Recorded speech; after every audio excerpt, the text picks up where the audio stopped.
Yesterday, someone asked me, should I buy stocks or bonds? Here's the truth. Asking stocks versus bonds is like asking, should I eat protein or vegetables? The answer is both, and I'm about to show you exactly why in the next 3 minutes. Welcome back, future investors.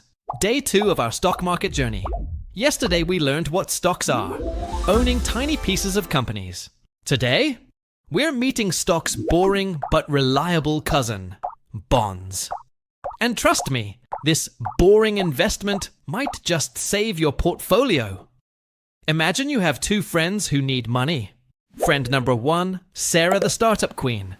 Lend me $1,000 for my food truck. If it works, I'll give you 50% of profits.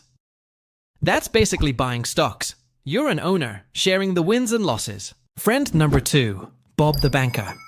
Lend me $1,000. I'll pay you back 1,050 slios in exactly 1 year, guaranteed. That's a bond.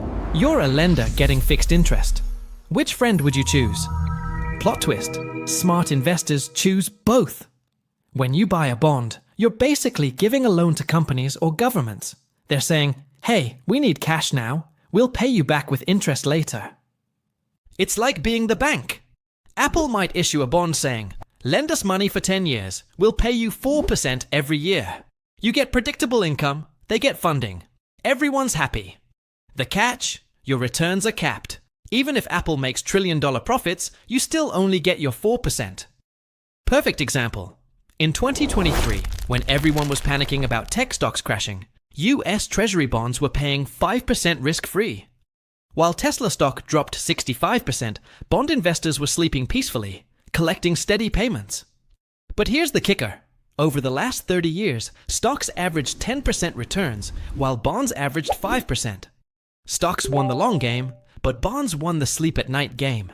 Here's what pros do. They mix both. Young investors might go 80% stocks, 20% bonds, chasing growth while having a safety net. Older investors flip it. 80% bonds, 20% stocks, prioritizing security over growth. Think of bonds as your financial seatbelt. You hope you never need them, but you're glad they're there when the market crashes. Tomorrow, we're diving into something crucial. How to actually read a stock chart without getting dizzy. Because knowing what stocks and bonds are is step 1, but understanding if they're expensive or cheap, that's where the money's made. Drop a comment. Are you team stocks, team bonds, or team both? And if you're learning something new, smash that subscribe button. We're building wealth wisdom together, one day at a time. See you tomorrow for chart reading 101.